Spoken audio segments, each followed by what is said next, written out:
All right, we've had a lot of requests for an online demo for pasta making. We hope you're tuning in. Let us know where you're from, where you're watching from, and we look forward to continuing our in-person classes at our kitchen Brantford and in private residences when we can. For now, join us and make some pasta.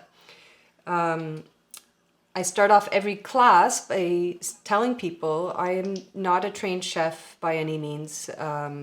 Anything I'm sharing with you is stuff I've learned from my mother, grandmother, family, friends, and my own experience over the years making it my own. This is my preferred method. I'll give you some of the reasons why I do certain things, but it is not the only way to make pasta. There's a million ways to make this different, and I hope that this is a beginning and a basis for you to start with that will get you going on a journey of pasta making. It's very satisfying to eat, obviously, but also to make. It is very relaxing, and I enjoy it, and I hope you do too. We start off with the flour. Here we are in Canada. We're in Ontario, Canada, so I'm keeping things very simple, using all-purpose flour.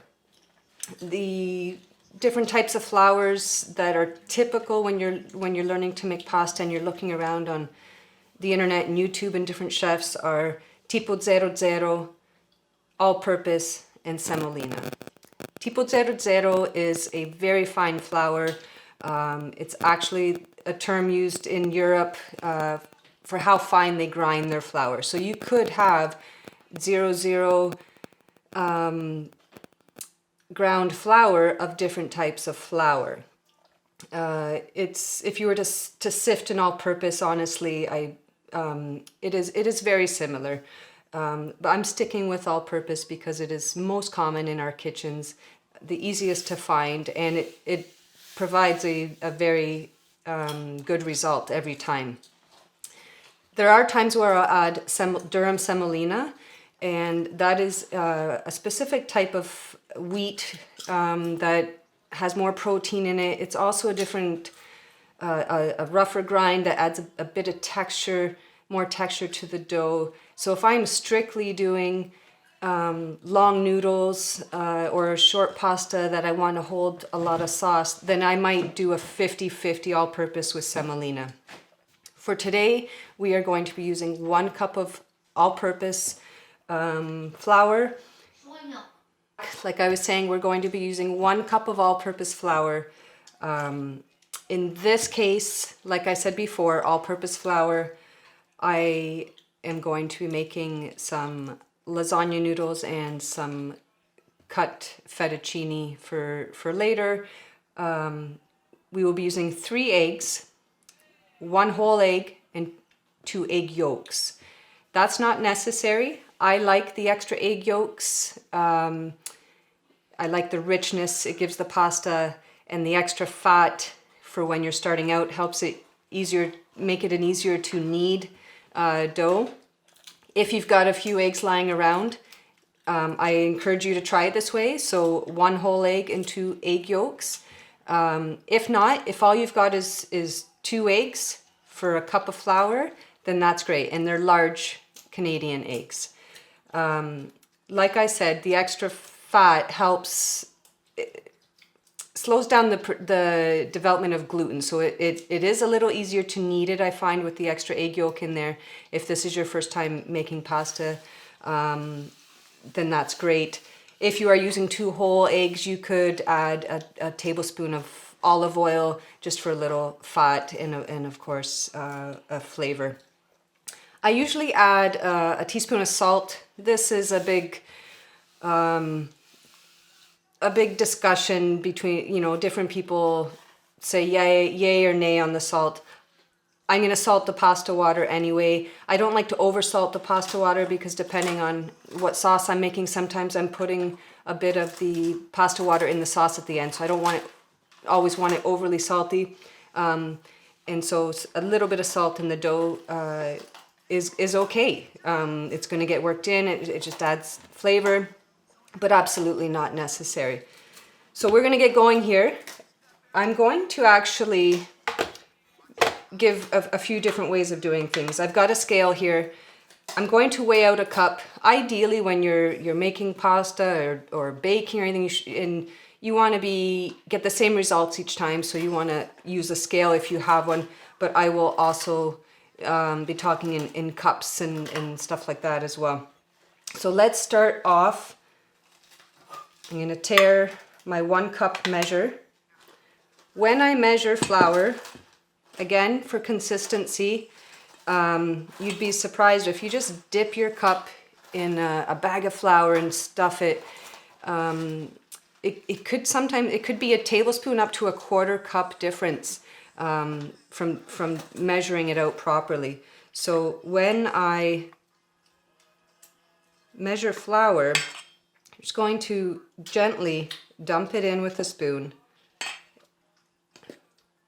overfill it a bit, use a flat edge knife or fork, whatever you got there with you, and level it off. And that is a cup. So now I've got my scale here. So 1 cup of all-purpose flour, this is Robin Hood all-purpose flour, is 141 grams. Okay, so we are going to take that and dump it right on our surface. Okay, and make a little well. Okay, you don't want it a high well, you want it nice and wide because you're going to be putting your eggs in here. So like I said before, you can use you can use 1 whole egg and 2 egg yolks, or 2 whole large eggs for 1 cup of flour. It's going to be a fairly soft dough. There are times, especially I find in the winter, I don't know, I find this, again, everyone has different experience, but I find in the winter our house is very dry and my flour absorbs a lot more water or hydration than any other time of year. So I use this as a starting point. There are times where I've got to take away a tablespoon or 2 of flour, and sometimes in the summer have to add a little more. But this, again, should get you a nice, fairly easy to knead dough, and a dough that's not too hard and not too soft. Again, because it's a multi-purpose dough, I want to be able to lay out my sheets and let it dry for a bit if I'm going to cut them. But I use this also if I'm going to do some stuffed pastas. So I want it pliable enough and just enough stickiness to it so that when I seal them, they stick nicely together. So a very good multi-purpose dough. Okay, so I'm going to go ahead again, and I'm going to weigh it out again for those using a scale. For those who don't have a scale, use your 2 whole eggs or your 1 egg and 2 yolks. Okay, I'm going to tear this off here. Okay, so we're at 0.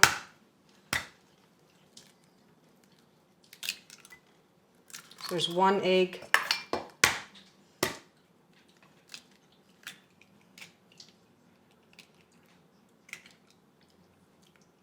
1 egg yolk.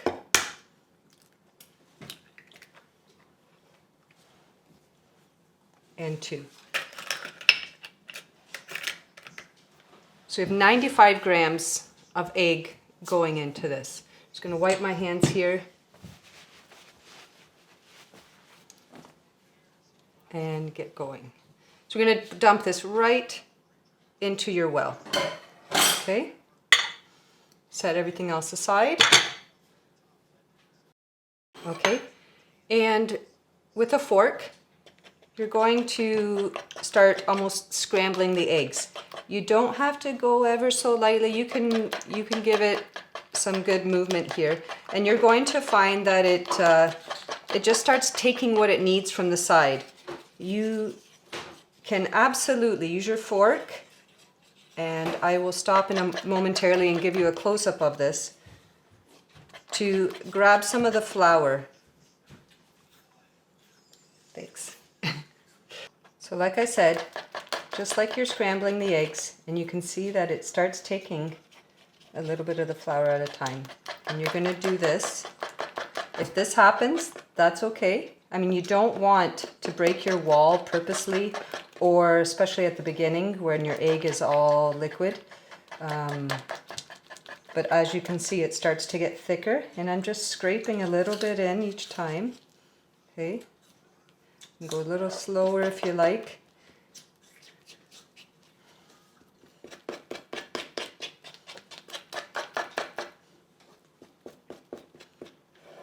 And then once it thickens up like this, okay, you just start bringing it in.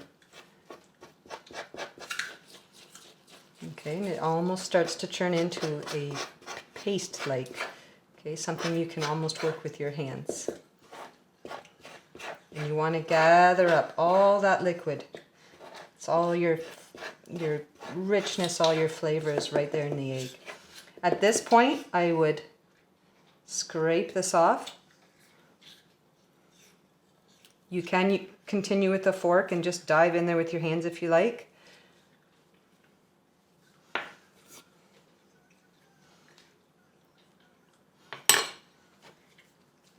Okay, get it all in there. And this is where I like to not waste any of that egg. Grab my bench scraper and start cutting in the rest of the flour. Okay?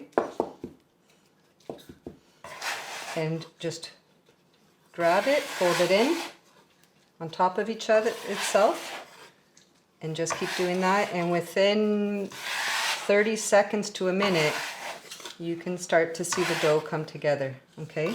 Use your other hand to push it. Okay? So you're not making a huge mess.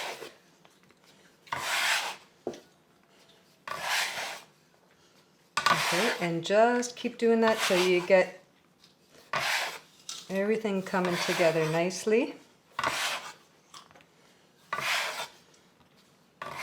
At this point, this is where I'm in the winter, I would be pushing this little bit of flour, sometimes a little more off to the side, but I can tell that the dough is taking it, as they would say. So we're going to leave it all in there. Okay, so now scrape this off. Okay, and this is one of the most important parts of pasta making. And this is where it's not a make it or break it, but it will make the biggest difference out of everything. Okay, and it's the kneading. Okay. So this you're going to continue doing for at least 8 to 10 minutes. Okay? I'm taking the top, folding it in, and pushing with my hand. Churn, take it in, and roll it in with my hands. Okay?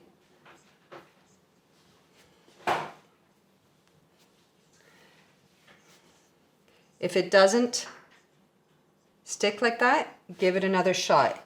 Okay, this takes quite a bit of arm muscle. Now this is not done. This is where a lot of people will be like, oh good, I've got my dough and I'm going to stop here and let it rest. You can let it rest if you're finding it very hard to knead. You can let it rest for 5-10 minutes, let the flour absorb the moisture. But you still need to knead this, and you will notice in 8 to 10 minutes that this becomes so smooth and elasticy. You can't not notice the difference. So already with just a couple churns, again, I'm going to take it, bring it to the center, not all the way in half, and push forward. Churn it again, bring it to the center, and push forward. Churn, okay, and keep going. Also at this point, scrape all these. You don't want any new to introduce any of these lumps of dry flour and eggs. So make sure you clean your surface.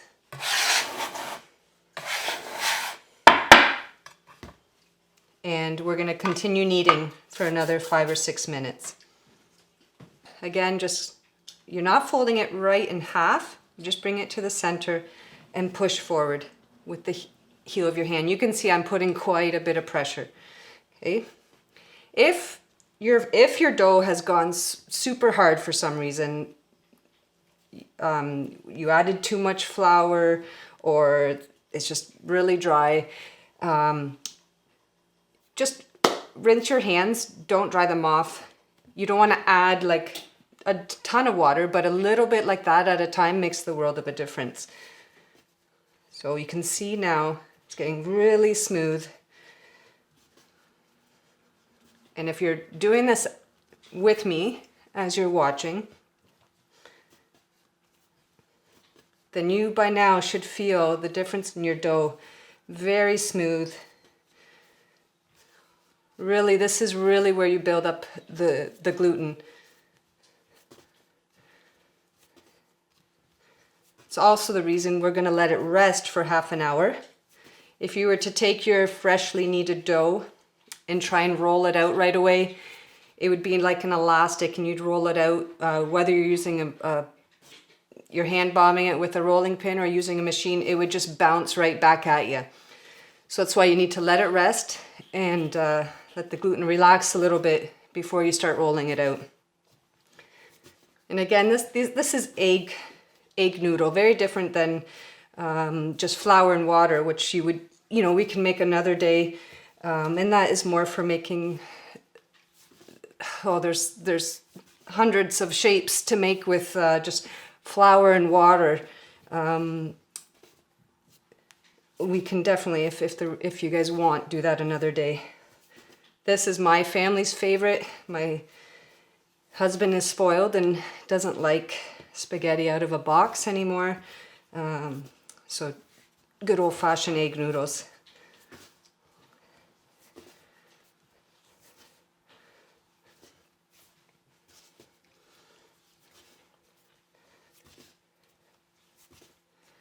If somebody wants to work out that ratio that I mentioned before, I believe it was 141 grams of flour to 95 grams of egg. For people, go for it, leave it in the comments.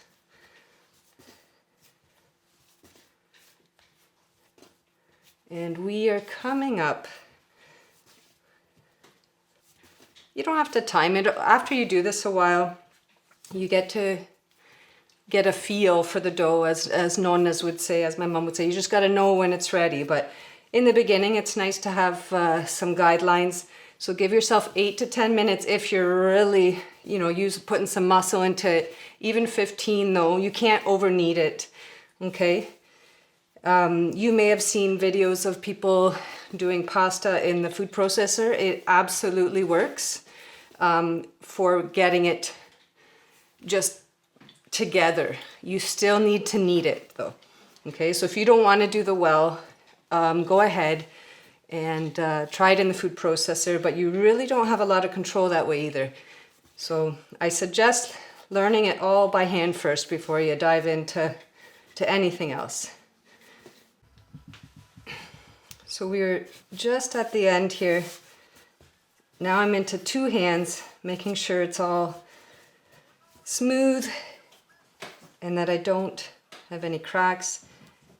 And you can see the tightness in it. It wants to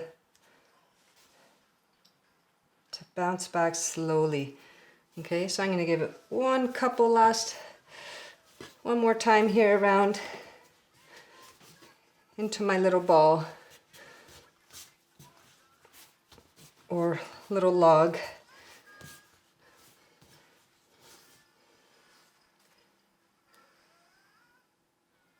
Okay, we are back, and as you can see, we're all set up to roll our pasta. I've got my mom's trusty Atlas pasta roller here. Came on the boat with her, literally. You got to see. I'll show this up close. Old packaging. Prezzo di vendita, which would be the suggested retail price, was 14,000 lira. So maybe not even 10 bucks back in 1971.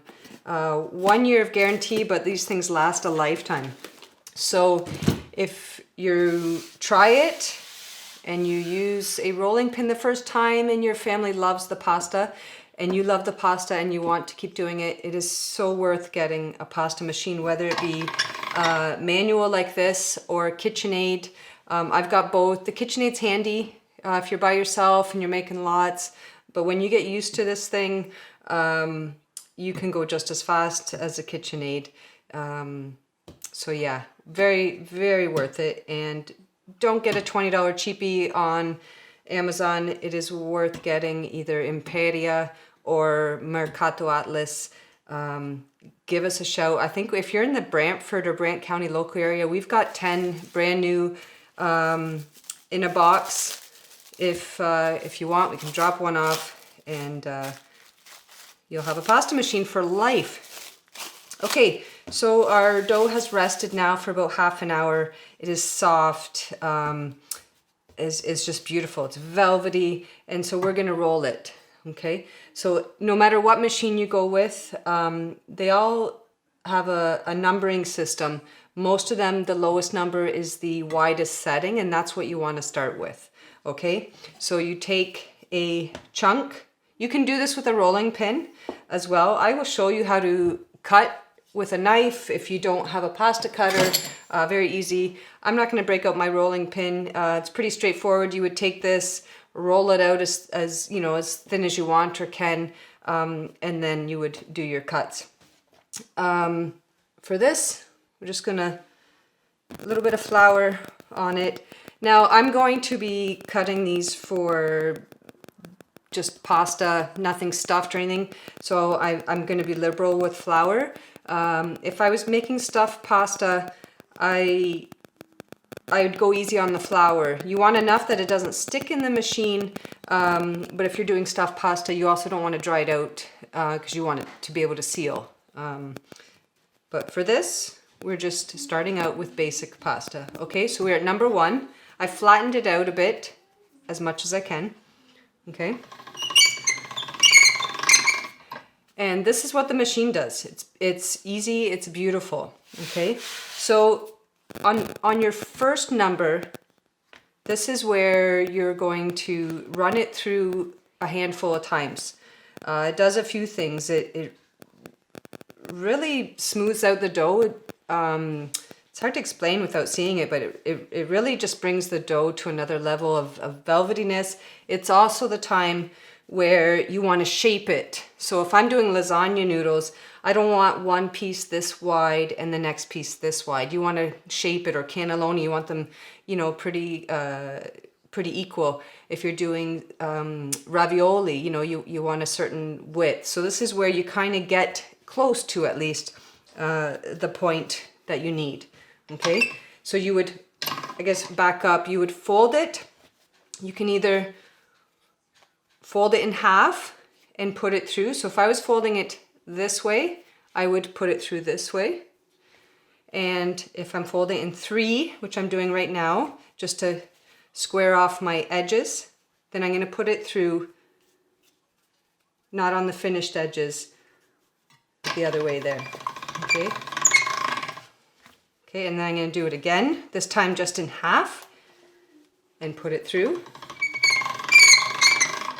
And another time here.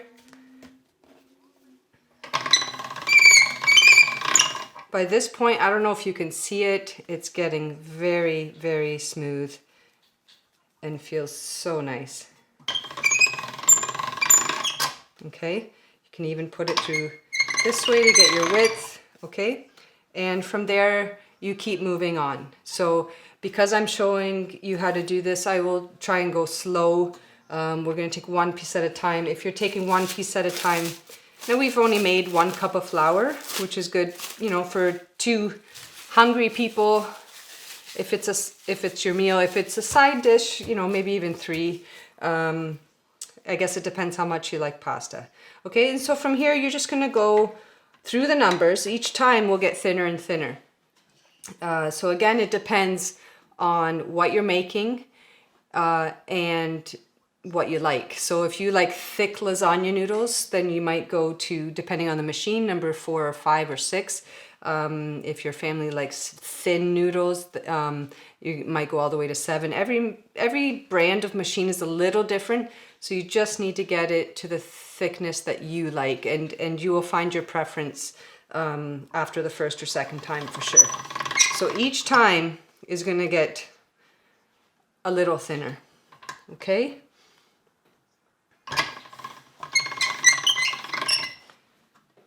So I'm now on number 4.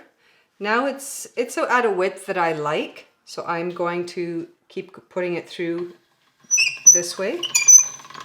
And you can see it's getting longer and longer each time.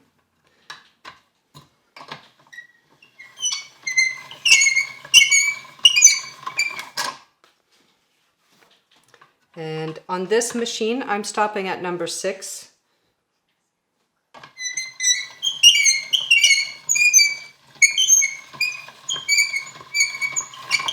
Okay, and there you go. Okay, I will do a couple pieces here so that I can show you one cutting with the machine and one cutting by hand.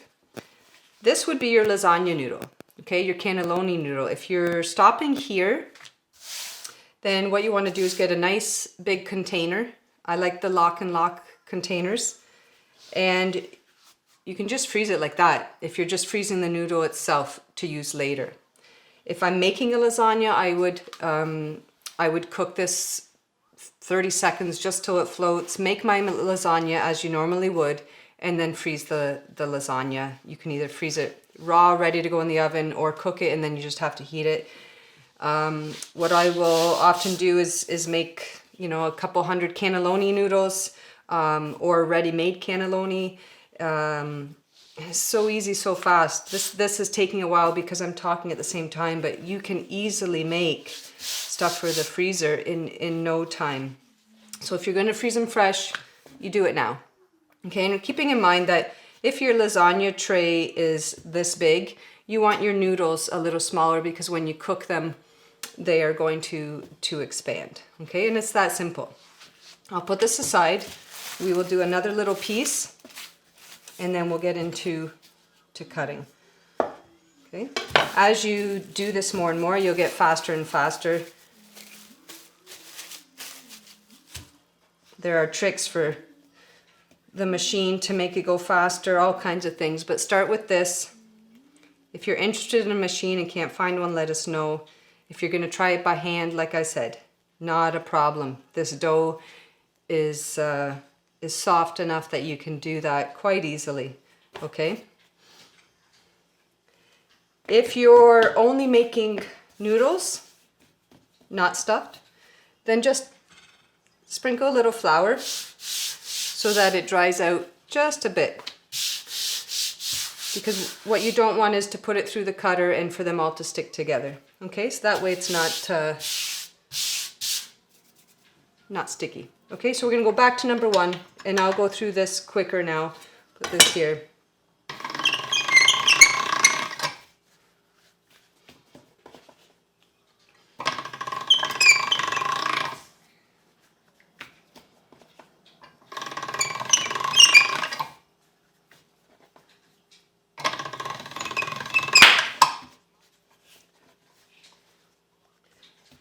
If you hear that pop, it's just an air bubble in the pasta. Don't freak out. It's all good. Okay, so I'm gonna stop, go to number 2.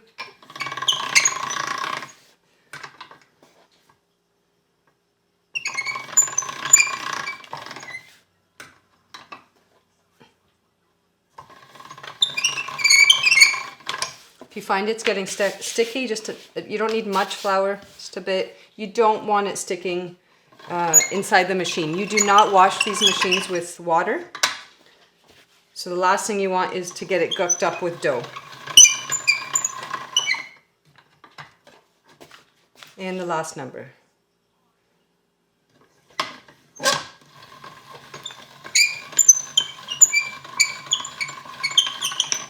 Okay. Just gonna... I made a loaf of bread. That's awesome.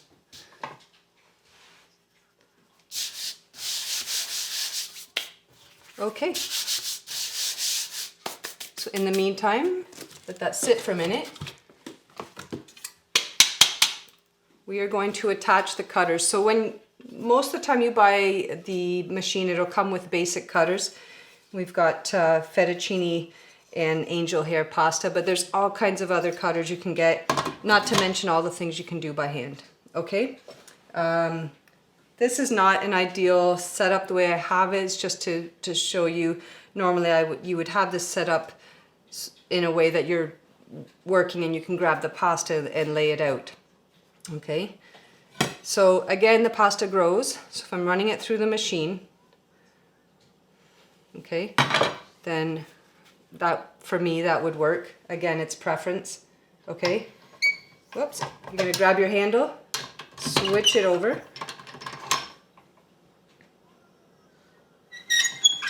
And that's it.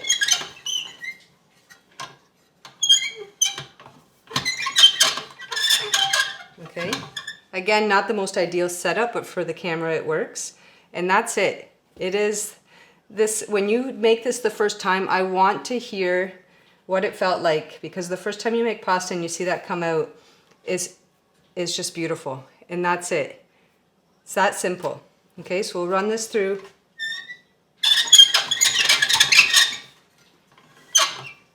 Switch hands here. Okay, and this is where if you were gonna make nests, you know, you can make your nests, okay, or just toss and you're good to go. Okay. If you are going to do it by hand, and I hope you can see this okay from there, give it a little extra flour, okay, because you're going to be putting some pressure with a knife, okay. Fold it like a letter and go as thin or thick as you like. You want a sharp knife to do this. Okay, and then you can either guide your knife through to separate or just use your hands. You don't need to be fussy, okay? Either way, you've got beautiful pasta. Okay, so I'll show that one more time.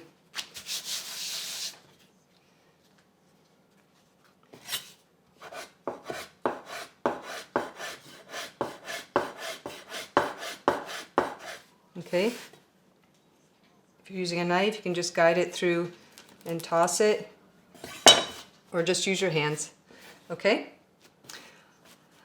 If I'm freezing cut noodles, I still like to do it fresh. You can dry them. It is typically what a lot of Italians would do, but they would make a ton at once and have it sitting somewhere well ventilated, well dried out. I know I'm not supposed to touch my face. But I make it often enough. If I've made too much, I'll just freeze it fresh. The nice thing I like about that is it's 1 minute in boiling water. If you dry it, it takes more time to cook. And I like the convenience of a quick pasta, and it just tastes so fresh when you freeze it like that. So that's it. Any questions, let me know. Send a message, email, Facebook, Instagram, whatever I can help you with. I really want you to try this out. Okay? Thanks, guys, and go make some pasta. Let us know how it turns out.